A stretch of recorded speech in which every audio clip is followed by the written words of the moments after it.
Parang iba yata ang tingin mo sa kapatid ko ah. Meron ba akong hindi alam? Tanong ni Mrs. sa akin. Parang nahalata kasi nito na napapasulyap ako madalas kay Ella, ang bunsong kapatid ng aking asawa. Sa edad kasi nitong 20, mukha pa itong nene. Pero ang hindi alam ng asawa ko, may usapan na kami ni Ella tungkol sa gusto niya mangyari. Ako si Marvin, 30 years old, may asawa, pero wala pa kaming anak. Kasama namin sa bahay si Ella, ang hipag ko na kapatid ni Mrs.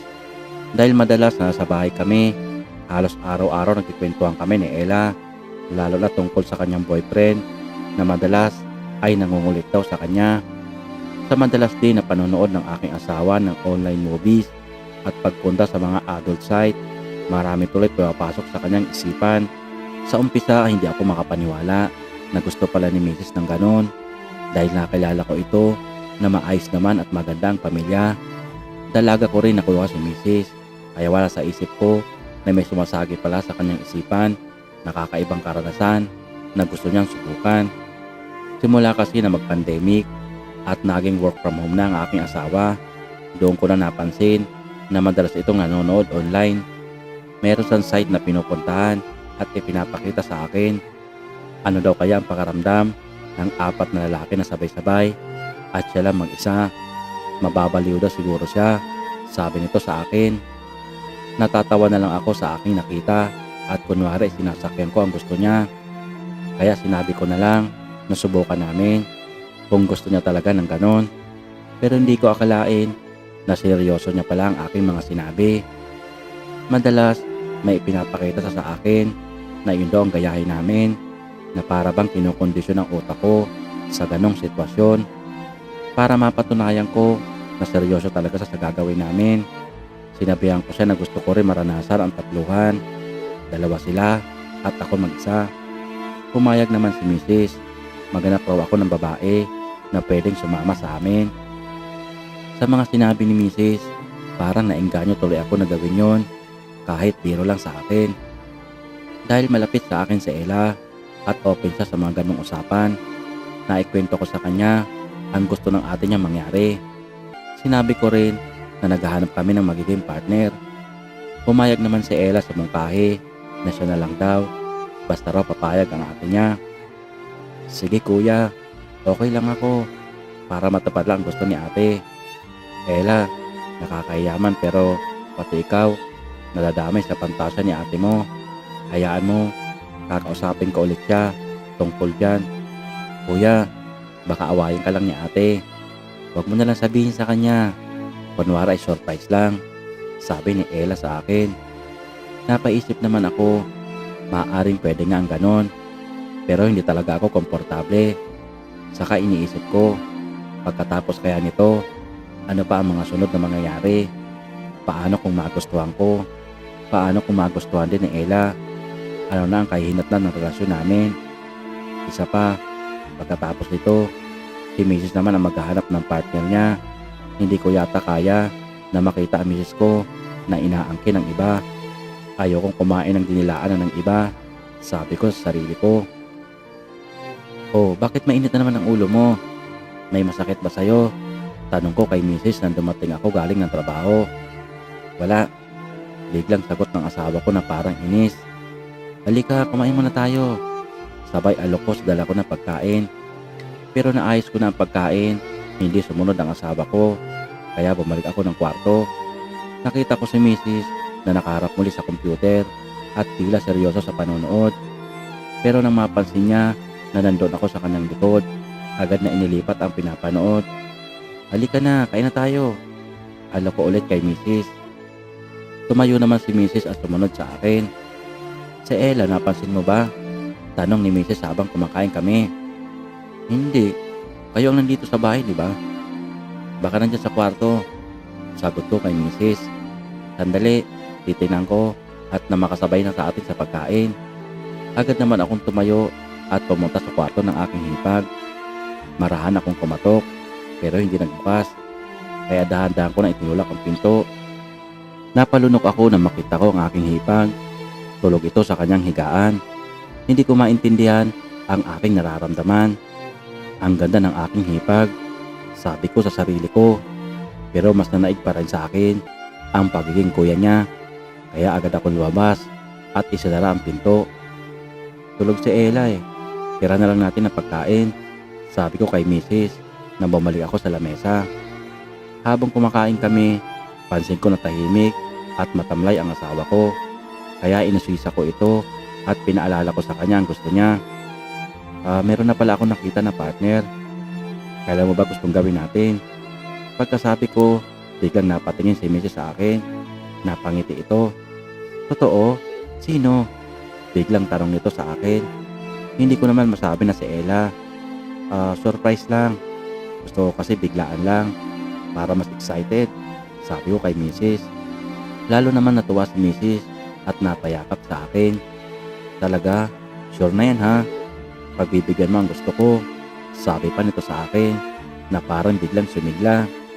Hindi ko naman alam ang isasagot ko dahil ang totoo, wala talaga akong plano. Siguro, unahin na lang natin yung sayo, sabi ko kay Mrs. Anong ibig mong sabihin? Tanong sa akin ni Mrs. Mahirap kasi makakuha ng babae na partner, pero lalaki madali lang, sabi ko kay Mrs. Sige, ikaw ang bahala, na parang lalo pang natuwa si Mrs.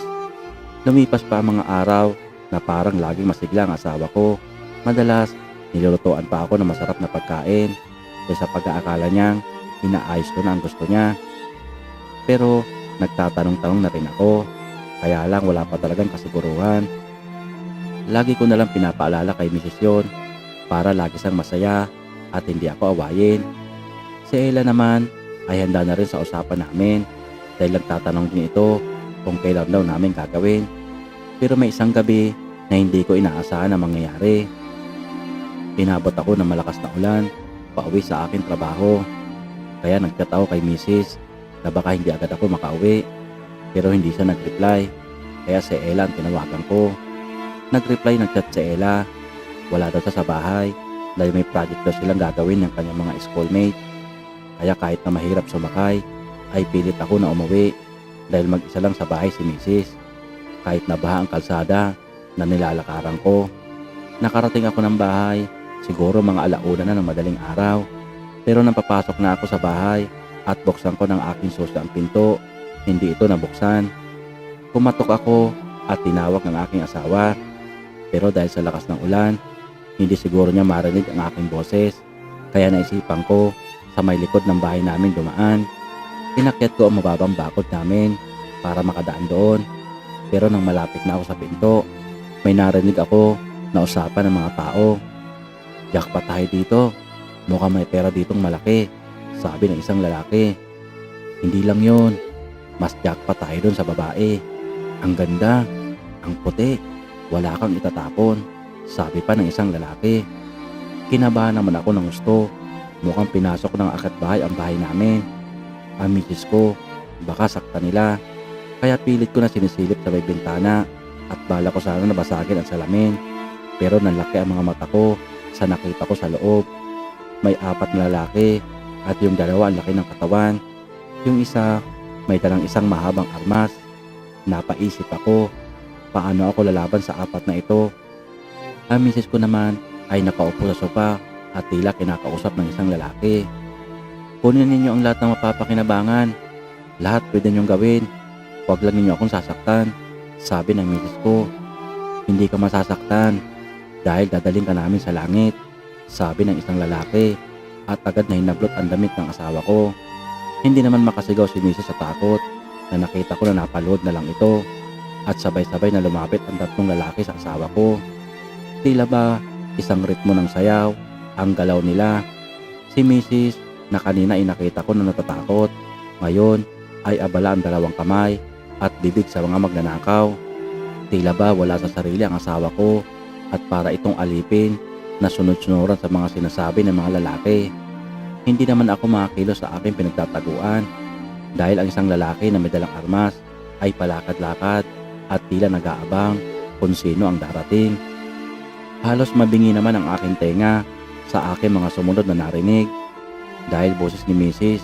ang nangingibabaw. Ang tila ba mapupugtong hininga nito sa bawat galaw na isang lalaking May kalakihan ng katawan. Halos mapuno ng luha ang mga mata ko sa aking nakita. Salit-salita ng apat sa aking magandang asawa. Habang yung misis ko naman ay tuloy-tuloy na nagpapaubaya sa bawat naisin ng mga lalaki. Ngalay na ako sa aking pinagtataguan at namamanid na ang aking binti. Pero si misis ay tila hindi papagod. Samantalang ang tatlong magnanakaw ay nakaupo na sa sofa at nagpapahinga.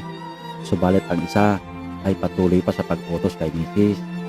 Maya-maya, bigla na lang nagsalita ang isang lalaki na parang pinuno nila.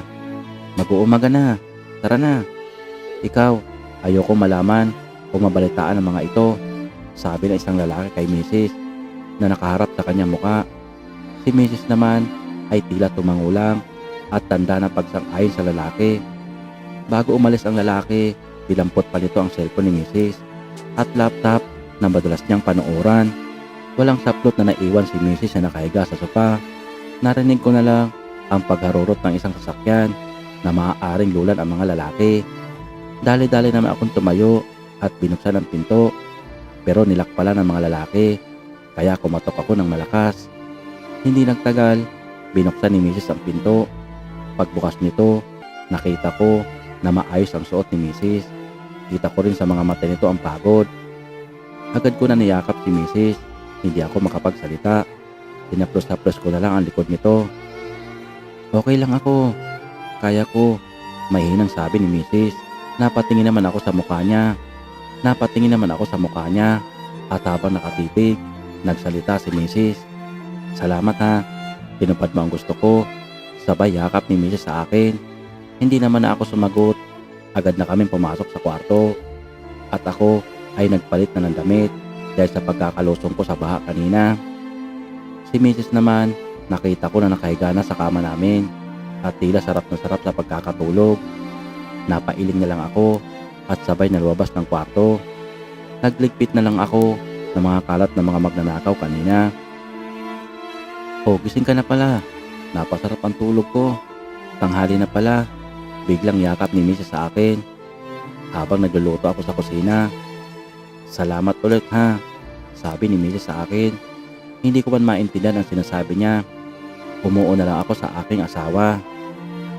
Simula nang mangyari yon, madalas masaya si misis at hindi ako inaaway. Doon ko rin napagtanto na akala siguro niya yung mga akyat bahay na pumasok sa amin ay mga tao na kinausap ko para matupad ang kanyang matagal ng pantasya.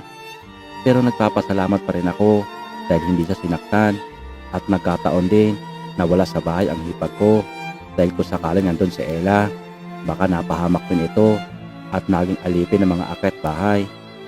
Sa kabilang banda, okay na rin yung nangyari. At least, si Ella ay nakaligtas din sa mga gusto ng ate niya at ako ay hindi rin nakagawa ng kasalanan. Pero hanggang kailan kaya ito? Paano kung hilingin ulit ni misis na maulit yon? Ano kaya ang sasabihin ko? Paano kung ipilit din sa akin ni Ella ang sinasabi niya sa akin? Lalo na madalas itong napapansin na parang si ate niya madalas ang nasusunod sa amin. Parang ako ay sunod-sunura lang sa kanya. Nakikita ko na naawa sa akin si Ella. Paano kung mahulog ang loob ko sa aking hipag? Ano ang gagawin ko?